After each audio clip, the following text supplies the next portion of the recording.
গ্রিনল্যান্ডের রাজধানীতে Donald Trump junior ব্যক্তিগত ভ্রমণ বলে দাবি করলেও এমন সময় ট্রাম্প পুত্রের এই সফর যখন ডেনমার্কের মালিকানাধীন দ্বীপটি ঘিরে উত্তেজনা তুঙ্গে। ব্যক্তিগত বিমানে রাজধানী নুকে পৌঁছে বাবার সাথে ভিডিও কলে কথা হয় ট্রাম্প জুনিয়রের। ক্ষমতা গ্রহণের আগে গ্রিনল্যান্ডকে যুক্তরাষ্ট্রের অংশ করার পুরনো আকাঙ্ক্ষা আবারও মাথাচাড়া দিয়ে উঠেছে ট্রাম্পের। ফ্লোরিডায় নিজের রিসোর্ট মার-এ-লাগোয় সংবাদ সম্মেলনেও প্রশ্নোত্তরে ফুটে উঠল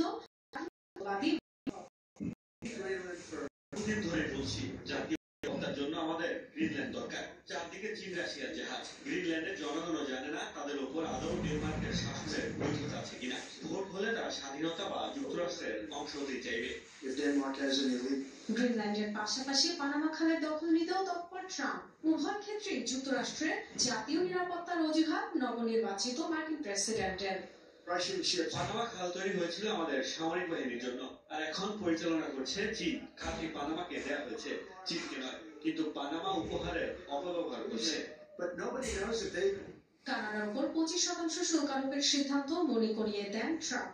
শুধু তাই নয়, নিজেদের চেয়ে বড় আয়তনের দেশটিকে যুক্তরাষ্ট্রের 51তম অঙ্গরাজ্য হিসেবে ঘোষণার পক্ষেও যুক্তি দেন। কানাডা ও যুক্তরাষ্ট্র বিশেষ কিছু কৃত্রিমভাবে আকাশ সীমান্তরেখা থেকে মুক্ত হলে দেশতে কেমন হতো একবার ভাবুন। জাতীয় নিরাপত্তার জন্য বহুগুণ ভালো হতো। ভুলে যাবেন না, কানাডার সুরক্ষা আমরাই দেশ। এখানেই শেষ নয়, কড়া হুমকি দিয়েছেন মেক্সিকোর উদ্দেশ্য। মেক্সিকো উপসাগরের নাম পাল্টে গালফ অব আমেরিকা রাখার প্রস্তাবও দেন। খুব শিগগিরই একটি দিন ঠিক করে নাম পরিবর্তন করা হবে, কারণ এটা আমাদের নাম রাখবো গালফ অব আমেরিকা। কি সুন্দর নাম এবং যথার্থ। ট্রাম্পের হুমকি ধামকে কড়া প্রতিক্রিয়া জানিয়েছে ডেনমার্ক ও পানামা। যুক্তরাষ্ট্রের সাথে এক দেশ হওয়ার ন্যূনতম সুযোগও নেই বলে ট্রাম্পের বক্তব্য উড়িয়ে দিয়েছেন কানাডার বিদায়ী প্রধানমন্ত্রী জাস্টিন ট্রুডো। ডরথি লাস্ট্রিন। নাম গ্রিনল্যান্ড হলেও 21,66,086 বর্গ কিলোমিটারের দ্বীপটির 80%ই বছর জুড়ে ঢাকা থাকে শ্বেতশুভ্র বরফে। ইউরোপের অনেক দেশে সম্মিলিত আয়তনের চেয়ে বড় এই দ্বীপে বসবাস মাত্র 56,000 মানুষের।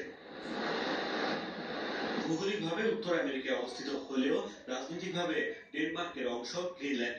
একসময় ডেনিশ উপনিবেশ হলেও এখন আধা স্বায়ত্তশাসিত দ্বীপটি। গ্রিনল্যান্ডের রাজধানী নুক থেকে নিউ ইয়র্কের দূরত্ব ডেনমার্কের কোপেনহেগেনের তুলনায় কম।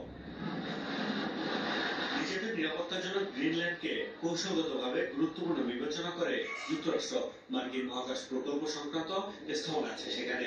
ডেনমার্ক এবং যুক্তরাষ্ট্রের মধ্যকার চুক্তি অনুযায়ী দ্বীপটিতে সামরিক ঘাঁটিও স্থাপন করে ওয়াশিংটন।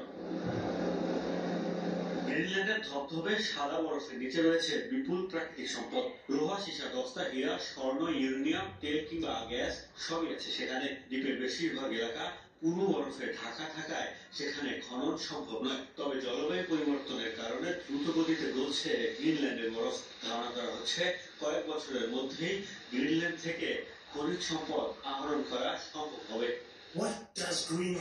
পর্যাপ্ত মানুষ নেই, সারি সারি গাছপালা নেই, তবে কি আছে গ্রিনল্যান্ডে? শুধু শ্বেত শুভ্র বরফ। যুক্তরাষ্ট্রের ভূতাত্ত্বিক জরিপ বলছে এই বরফের নিচেই বিলিয়ন বিলিয়ন ব্যারেল তেল আর trillion trillion cubic foot natural gas রয়েছে। রয়েছে অতি গুরুত্বপূর্ণ বিরল ধাতু।